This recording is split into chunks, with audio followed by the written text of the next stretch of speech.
வணக்கம் நண்பர்களே, நான் ஜூட்.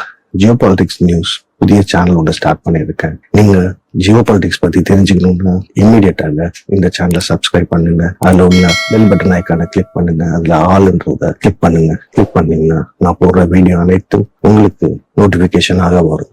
அப்படியே நீங்கள் இந்த வீடியோவை பார்த்து இந்த உலகத்துல நடக்கிற எல்லா விஷயத்தையும் நீங்கள் இம்மீடியட்டாக தெரிஞ்சு கொள்ளலாம்.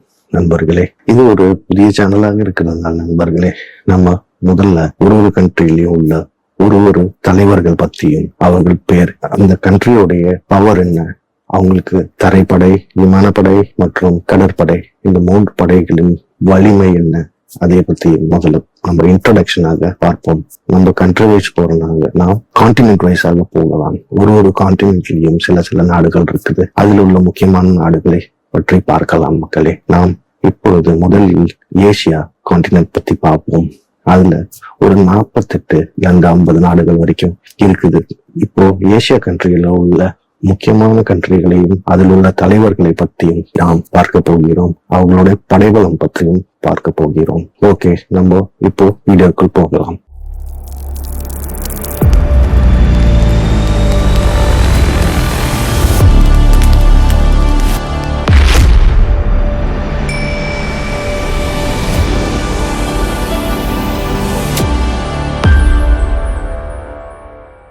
முதலாக நம்ம நாட்டை பத்தி பார்க்கலாம். இந்தியா மிகவும் சக்தி வாய்ந்த நாடு. அதோட படைபலம் மிகவும் சக்தி வாய்ந்தது. அது ராணுவம், விமானம் மற்றும் கடற்படை மிகவும் சக்தி வாய்ந்த படையாக உள்ளது. நம்மளுடைய தலைவர் பெயர் நரேந்திர மோடி அவர்கள். நம்ம ராணுவ படை உலகிலேயே 4வது சக்தி வாய்ந்த படையாக இருக்கிறது மக்களே. இது ரொம்ப முக்கியமான ஒரு விஷயம். இது இந்தியாவின் கொடி. அடுத்தது மக்களே, நம்ம சைனாவை பத்தி பார்ப்போம். சைனாவின் தலைவரின் பெயர் ஜி ஜின்பிங்.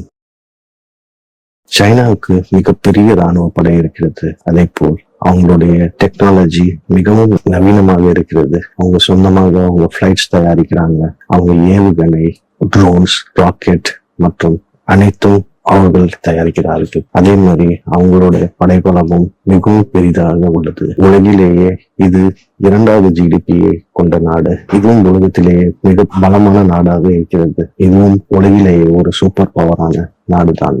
இது சைனாவின் கொடி. அடுத்ததாக பார்க்க போறது நண்பர்களே, இந்தோனேஷியாவின் தலைவர் பெயர் பிரபுவும் ஜுபியாண்டோ. இது ஒரு பெரிய நாடு.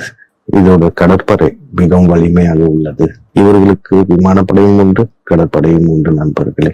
இதுவும் கொஞ்சம் வலிமையான நாடுதான். இது இந்தோனேஷியாவின் கொடி. அடுத்ததாக நம்ம பார்க்க போறது சிங்கப்பூர் பத்தி நமக்கு அனைவருக்கும் தெரிஞ்சிருக்கும். அது ஒரு சிறிய நாடுதான். இந்த நாட்டோட தலைவரின் பெயர் லாரன்ஸ் வாங். அவர் தான் இந்த நாட்டின் தலைவர். இந்த நாட்டுல அனைத்து கருவிகளும் மிக நவீனமாக வச்சிருக்காங்க மக்களே. இவங்களோட பாதுகாப்பு சிஸ்டம் எல்லாமே அட்வான்ஸாக இருக்குது மக்களே. இது சிங்கப்பூரின் கொடி. அடுத்ததாக மக்களே, நாம் ஜப்பானை பத்தி பார்ப்போம். ஜப்பானின் தலைவரின் பெயர் ஷிகுரு இஷிபா. ஜப்பான் ஒரு அமைதியான நாடு. அவர்களுடைய பாதுகாப்பு மிகவும் சீராக உள்ளது. ஜப்பானுடைய நவீனமான விமானங்கள், அவங்களுடைய செல்ஃப் டிஃபென்ஸ் ஃபோர்ஸ் எல்லாம் அட்வான்ஸ் ஆனதாக இருக்குது நண்பர்களே. அமெரிக்காவோட ஒப்பந்தம் போட்டிருக்கனால அவங்களோட படைபலம் மிகவும் ஸ்ட்ராங்காகவும் வலிமையாக இருக்கிறது. இது ஜப்பானின் கொடி. அடுத்ததாக நம்ம தென்கொரியாவை பத்தி பார்க்க போறோம் நண்பர்களே. இவரின் தலைவர் பேர் லீ ஜே முய். இவங்க பக்கத்திலேயே நார்த் கொரியா இருக்கனால இவங்களுக்கும் சவுத் கொரியாவுக்கும் செட்டாவே ஆகாது. அதனால எப்பொழுதுமே சவுத் கொரியா நார்த் கொரியாவை பார்த்து எப்பொழுதுமே அலர்ட்டாவே இருப்பாங்க. இதுக்கு முன்னாடி பல நியூஸ் பார்த்திருப்பீங்கன்னு நினைக்கிறேன்.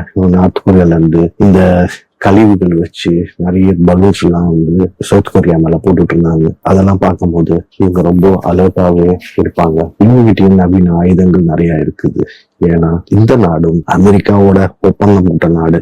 சோ அமெரிக்காவோட படைகள், அமெரிக்காவோட எக்யூப்மெண்ட்ஸ் அனைத்தும் இவர்களிடம் ஷேர் பண்ணப்படுகிறது நண்பர்களே. இது சவுத் கொரியாவின் கொடி. அடுத்ததாக மக்களே, நாம் பார்க்க போவது நார்த் கொரியா. நார்த் கொரியாவின் தலைவரின் பெயர் கிம் ஜாங் உன். இந்த நாடு ஒரு நியூக்ளியர் பவர் நாடு. அடிக்கடி ராக்கெட் சோதனைகளை செய்யக்கூடிய நாடு. அதே மாதிரி அவங்க கிட்ட அணு இறங்கி கொண்ட நாடு. இந்த நாட்டை பார்த்து மற்ற நாடுகளுக்கு கொஞ்சம் பீதிதான் மக்களே. இது நார்த் கொரியாவின் கொடி. அடுத்ததாக மக்களே, நம்ம பாகிஸ்தானை பத்தி பார்க்கலாம். இந்த நாட்டின் தலைவரின் பெயர் ஷபாஸ் ஷெரீப். இவங்க எப்பொழுதும் இந்தியா பாகிஸ்தான் பார்டர்ல ரொம்ப அலர்ட்டாக இருக்கக்கூடிய ஒரு நாடு மக்களே. இவர்களும் ஒரு அணு ஆயுத நாடுதான். இது பாகிஸ்தானின் கொடி. ஓகே நண்பர்களே, நாம் இந்த வீடியோல சில முக்கியமான கண்ட்ரிஸ்களை பற்றி பார்த்தோம். ஏசியா காண்டினென்ட்ல இருந்து நம்ம பேலன்ஸ் உள்ள ஏசியா காண்டினென்ட் கண்ட்ரிஸ்கள் அனைத்தையும் அடுத்த வீடியோவில் நம்ம கொஞ்சம் கொஞ்சமாக பார்க்கலாம். இது முக்கியமான வீடியோ மக்களே. இந்த காண்டினென்ட் கண்ட்ரியை பத்தி தெரிஞ்சுக்கூடிய முக்கியமான பதிவு. ஓகே மக்களே, உங்களுக்கு இந்த வீடியோ பிடிச்சிருந்ததுன்னா லைக் பண்ணுங்க, ஷேர் பண்ணுங்க, கமெண்ட் பண்ணுங்க மற்றும் சப்ஸ்கிரைப் பண்ணுங்க மக்களே. ஓகே மக்களே, நம்ம அடுத்த வீடியோவில் சந்திப்போம். நன்றி, வணக்கம்.